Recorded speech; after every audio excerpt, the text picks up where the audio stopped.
problema todo é que a igreja de Corinto tinha construído uma ideia do que era ser espiritual que estava associada à manifestação dos dons.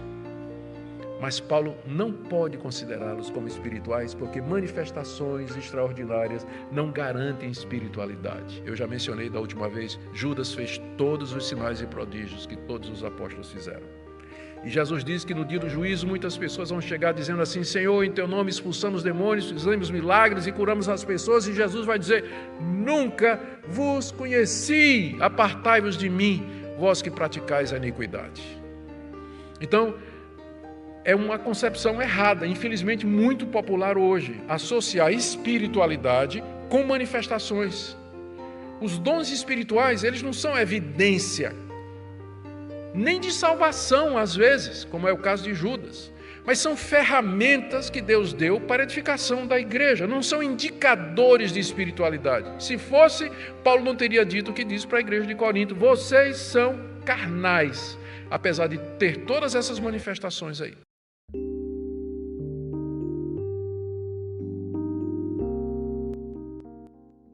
O homem natural não aceita as coisas do Espírito de Deus. Porém, a pessoa espiritual julga todas as coisas. O que ele quer dizer com isso é, ela consegue entender, avaliar e receber todas as coisas que o Espírito Santo ensina. Em contraste com o homem natural que não entende, o homem espiritual, ele julga no sentido positivo. Ele avalia, ele analisa, ele entende e ele aceita as coisas do Espírito de Deus. Embora, veja o final do verso 15, essa pessoa espiritual, que é o crente, não é? Que é o crente mesmo, ela não é julgada por ninguém. Ou seja, as pessoas do mundo, o homem natural, olha para o homem espiritual, que é aquele que tem o Espírito, que é crente, que entende as coisas de Deus e vive assim, e não entende.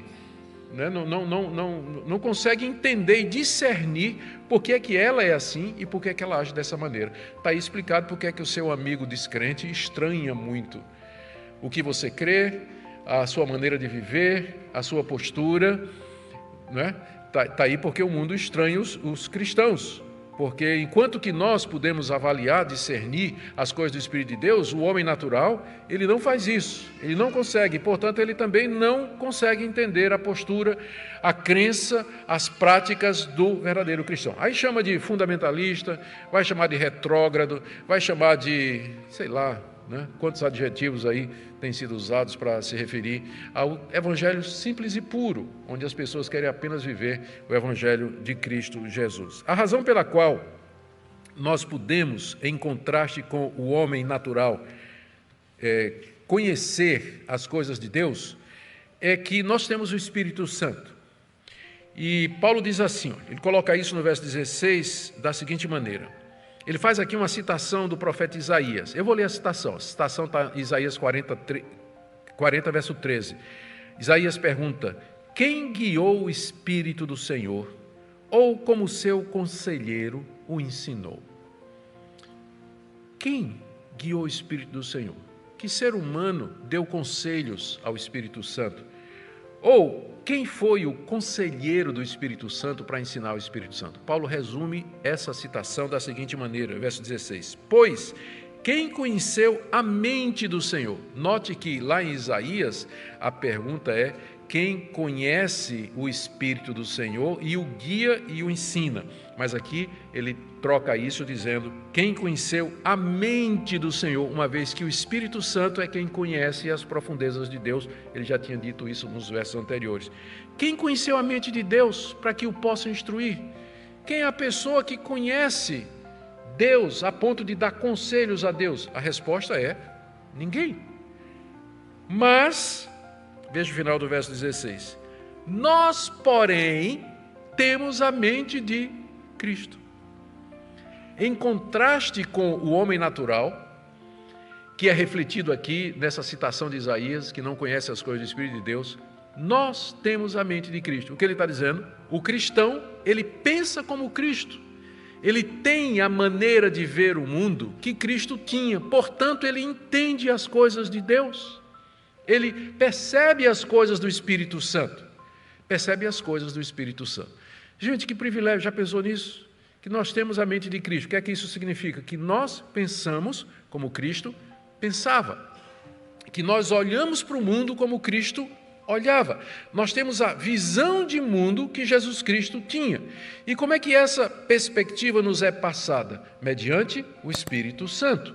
Nascemos homem natural, somos convertidos, somos transformados pelo Espírito Santo que nos é dado por Deus para que a gente possa conhecer estas coisas. Ou seja, a diferença entre o crente e o descrente é que quando a gente se converte, a gente passa a pensar como Cristo pensa, ou pensou, enquanto ele estava aqui nesse mundo. Nós temos a mente de Cristo. Que declaração ousada do apóstolo Paulo. E quantas implicações sérias disso aqui. Se nós temos a mente de Cristo, e se isso é alguma coisa que o Espírito Santo faz, significa que toda vez que eu raciocinar, toda vez que eu tomar decisões que não estejam de acordo com a mente de Cristo, isso significa que eu não sou espiritual. Ser espiritual é isso aqui. É você ver as coisas do Espírito da perspectiva de Jesus Cristo. É você ter uma compreensão profunda do que é a cruz e das suas implicações. E agora Paulo junta tudo isso e faz o que ele queria fazer desde o começo. Ele confronta os coríntios no problema fundamental das divisões, que era exatamente a falta da mentalidade de Cristo, de uma mentalidade espiritual no meio da igreja, que estava causando todos esses problemas. E aqui nós chegamos no capítulo 3, versos de 1 a 4. Paulo diz aqui, são 4 coisas, rapidinho. Primeiro, vocês não são espirituais, como vocês se consideram. Capítulo 3, verso 1. Eu, porém, irmãos, não pude falar a vocês como a pessoas espirituais, e sim como a pessoas carnais, como a crianças em Cristo. Já pensou na virada de mesa aqui?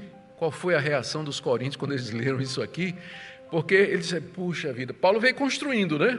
Ele veio preparando a forca, veio preparando, aqui no capítulo 3, verso 1, ele puxa e enforca os coríntios aqui. Eu, porém, irmãos, o contraste é com o verso anterior. O que é que diz o verso anterior?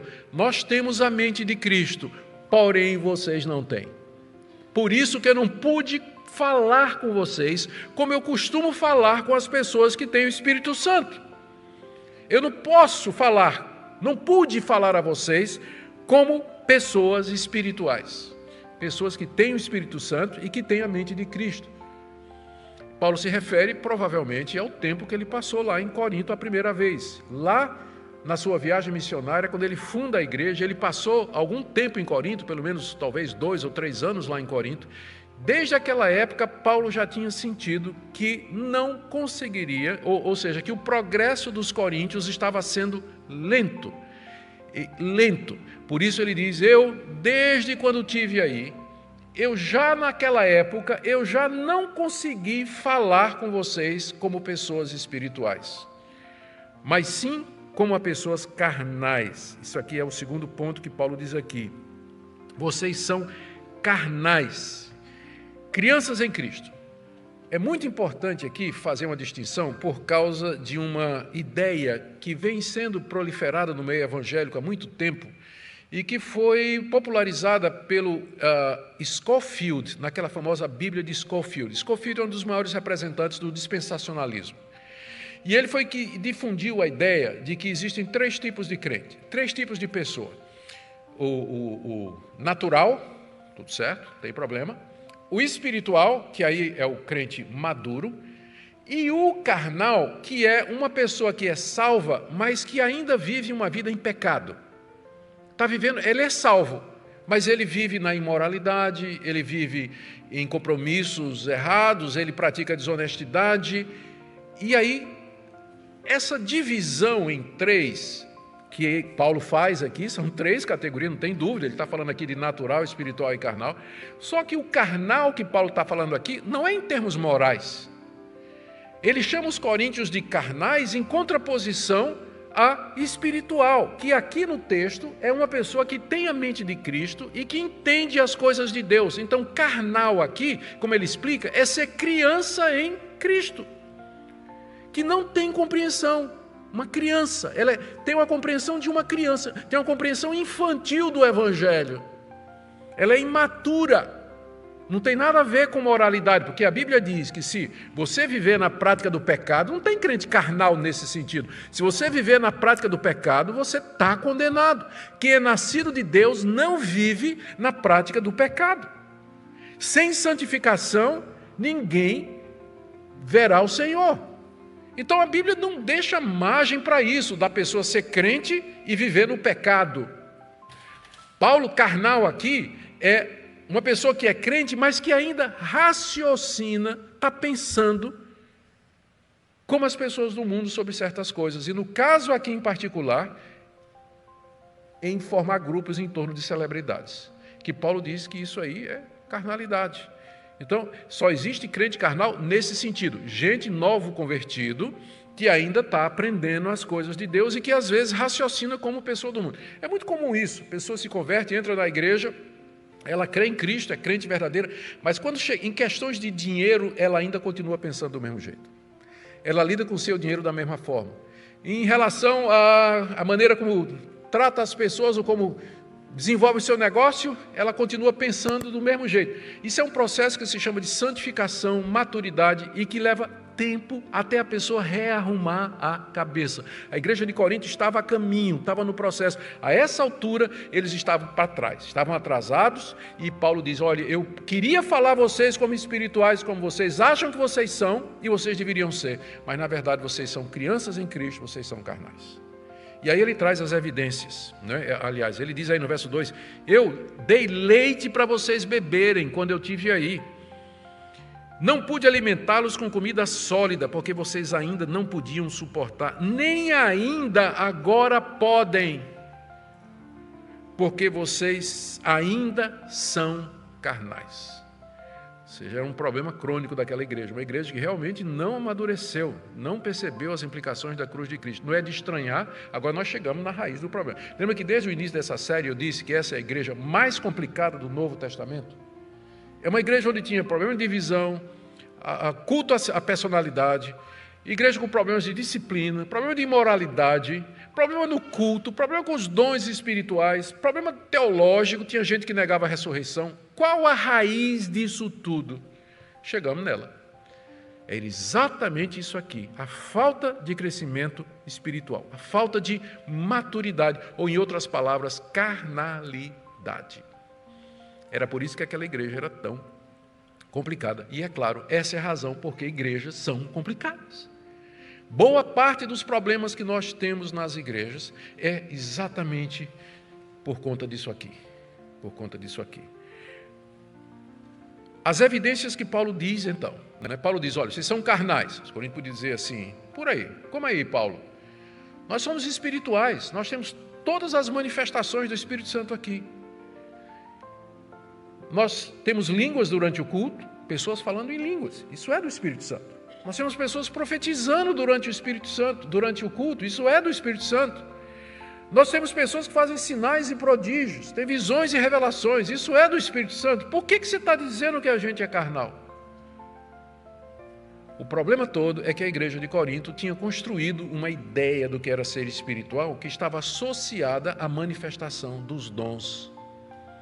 Mas Paulo não pode considerá-los como espirituais, porque manifestações extraordinárias não garantem espiritualidade. Eu já mencionei da última vez, Judas fez todos os sinais e prodígios que todos os apóstolos fizeram.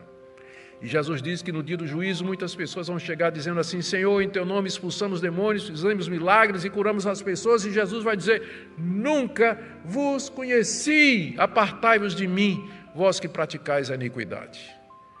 Então, é uma concepção errada, infelizmente muito popular hoje, associar espiritualidade com manifestações.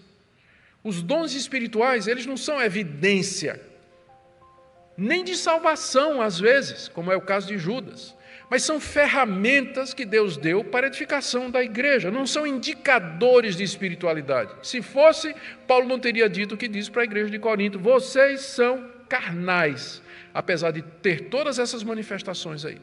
E ele dá as duas evidências. Verso 3. Porque se há ciúmes e briga entre vocês, Será que isso não mostra que vocês são carnais e andam segundo os padrões humanos? Ele está se referindo àquele espírito faccioso que havia na igreja de Corinto, que os coríntios brigavam por tudo e por qualquer coisa. Então Paulo diz, isso aí é uma prova.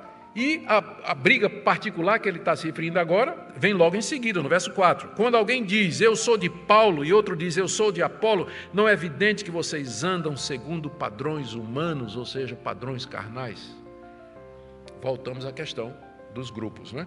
Voltamos, como eu disse, capítulos 1, 2, 3 e 4 é sobre as divisões, é sobre a formação de grupos. Paulo aqui volta a tratar do assunto. Vocês são carnais porque quando vocês dizem, eu sou de Apolo, eu sou de Pedro, eu sou de Paulo, vocês estão procedendo segundo os padrões humanos, porque são as pessoas que não conhecem a Deus, que se dedicam, que se consagram, que se entregam sem reservas a líderes e celebridades e consideram aquelas pessoas como fosse seu Deus, a ponto de dizer assim, eu sou de fulano. Então, vocês são, no fundo, carnais. Queridos, aqui eu quero concluir. Aqui eu quero concluir dizendo o seguinte. Em seguida, depois desse verso aqui, a partir do verso 5, Paulo vai entrar em mais um argumento. O que ele vai dizer, ele vai mostrar o que é que os pregadores na verdade são, diante de Deus e como eles deveriam ser tratados, em vez de ser cultuados como celebridade. Ele vai falar isso a partir do verso 5. Nós vamos tratar disso semana que vem, se Deus permitir. Mas eu fecho aqui com algumas aplicações para nós. Essa passagem ela é devastadora em vários sentidos. Primeiro, com relação à natureza da pregação bíblica. A pregação trata das coisas de Deus que nos foram reveladas pelo Espírito Santo e que estão contidas na Escritura. Não estou falando aqui de revelação especial, particular, tudo aqui é a revelação pública. O que Deus queria nos revelar, revelou, e o mistério já foi desvendado e está registrado aqui na Bíblia. Não estamos falando aqui de uma sociedade secreta, gnóstica, que tem mistérios que são dados aos iluminados. Não, todo o mistério de Deus já foi revelado, está aqui na Bíblia, precisamos do Espírito Santo para compreender. É isso o ponto aqui. A pregação bíblica, a tarefa dela é falar das coisas de Deus. É ensinar essas coisas, como Paulo diz, conferindo coisa espiritual com coisa espiritual. É isso que é o nosso chamado, e esse é o nosso método. E é algo que não pode ser feito pelos padrões humanos. Nós dependemos do Espírito Santo, precisamos do Espírito Santo para compreender o Evangelho e para transmiti-lo. A natureza espiritual do Evangelho e da sua transmissão é alguma coisa que precisa ser urgentemente resgatada, porque nós estamos misturando metodologia humana, a gente está trazendo recursos de todo tipo, com o objetivo de alguma forma de interessar os nossos ouvintes, chamar a atenção deles, mover as emoções deles, e esquecemos a pureza da pregação, a simplicidade, o poder da palavra. Sabe o que é que fazem isso? Porque não creem no poder da palavra. O Evangelho não precisa desses recursos adicionais para fazer efeito no coração. Prega a palavra com simplicidade, ensina o Evangelho, e você vai ver como o Espírito Santo usa isso no coração das pessoas. Não precisa muita coisa, não. Não precisa muita coisa, não. Segundo, essa passagem também ensina que sem a revelação do Espírito Santo, as pessoas nunca poderão compreender o sentido da cruz e as suas implicações, porque é algo completamente avesso e hostil à mente natural. Por isso, mais uma vez, os pregadores e os membros da igreja, todos os crentes, nós precisamos depender do Espírito Santo para entender as coisas de Deus e para transmitir. E essa implicação aqui, que é muito importante da passagem, com respeito à definição do que é ser espiritual. Todo mundo quer ser espiritual, todo mundo deseja ser cheio do Espírito Santo. Qual a principal coisa de ser espiritual, ou qual a principal atuação do Espírito de Deus? Eu sei que muitas pessoas vão responder em termos de manifestações extraordinárias. Eu quero dizer que eu creio que Deus é poderoso, creio que Deus age, que Deus faz o que Ele deseja. Eu apenas questiono se a prioridade sobre essas manifestações é bíblica. É isso que eu questiono. Porque o que eu vejo em passagens como essa é Paulo estabelecendo a prioridade da compreensão da mente de Cristo sobre as outras coisas. Essa é a principal obra do Espírito Santo, me dá um entendimento das coisas de Deus. Saber as coisas de Deus, compreendê-las, recebê-las no meu coração e aí transmiti-las de uma forma que glorifica a Deus, sem chamar a atenção para a minha pessoa, ou para o meu carisma, ou qualquer outra coisa que eu seja ou tenha. É esse o ponto. O Espírito Santo glorifica a Cristo e não ao pregador, e não a celebridade qualquer. Ele glorifica a Jesus Cristo. É isso que a gente tem que entender. Esse é o Evangelho, na sua simplicidade e na sua pureza. E nós devíamos recebê-lo assim, mantê-lo assim e transmiti-lo dessa forma. Amém? Por último, o desejo é óbvio que o que Paulo queria dos coríntios é que eles tivessem crescido. E isso nos alerta para a necessidade, primeiro para o reconhecimento de que crescimento na fé é alguma coisa que se faz progressivamente. Nós não nos tornamos maduros do dia para a noite. Novos convertidos, eles são... Eu sei porque eu fui um novo convertido muito chato, né? Por sinal. Eu fiz muita coisa assim, no fervor e no calor da conversão, né? Cheio de entusiasmo, né? Parecia mais um elefante numa loja de porcelana, né? Sem muito critério. Leva um tempo até a gente amadurecer. E eu queria que você lembrasse disso. Investisse no seu processo de santificação e crescimento. E que você olhasse a sua vida para ver em que áreas você raciocina. Talvez os problemas que você esteja enfrentando é porque você está olhando para os problemas da perspectiva mundana, padrões humanos, como as pessoas olham e como as pessoas resolvem. Nós somos diferentes, nós somos outro povo, nós temos a mente de Cristo, que Deus nos deu através do Espírito Santo. Amém?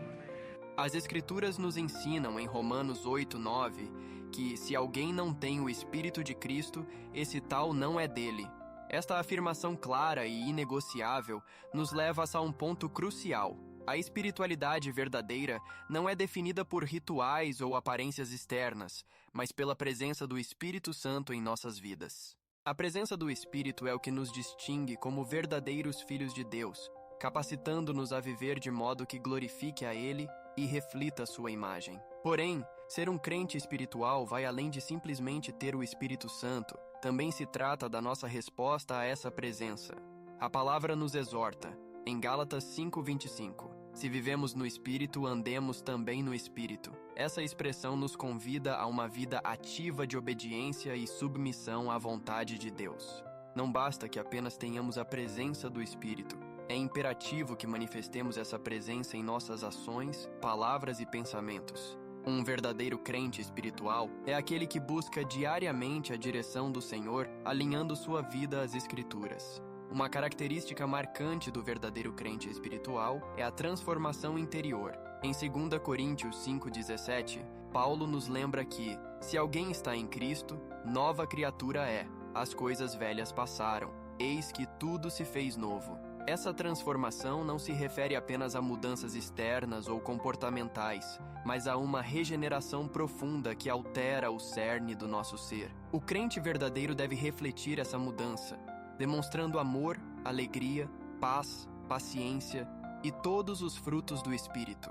Se, por outro lado, a vida de alguém continua a ser marcada pelo pecado, pela discórdia e pela dureza de coração, devemos perguntar se essa pessoa realmente experimentou a graça transformadora de Deus. Outra marca do verdadeiro crente espiritual é a busca incessante pela verdade de Deus. Somos ensinados em Salmo 119, que a tua palavra é lâmpada para os meus pés e luz para o meu caminho. O verdadeiro crente reconhece que não pode viver por sua própria sabedoria ou entendimento. Ele busca a palavra de Deus, não apenas para conhecimento, mas para transformação e orientação prática. A vida espiritual não se torna superficial quando estamos fundamentados nas Escrituras. Pelo contrário, ela se aprofunda à medida que nos deparamos com a verdade e a realidade do caráter de Deus. Ainda, o verdadeiro crente espiritual é um adorador autêntico. Em João 4:24, somos ensinados que devemos adorar a Deus em espírito e em verdade. Esta adoração não se limita ao momento em que nos reunimos para cultuar, mas deve ser uma expressão diária de nossas vidas. Precisamos reconhecer que a verdadeira adoração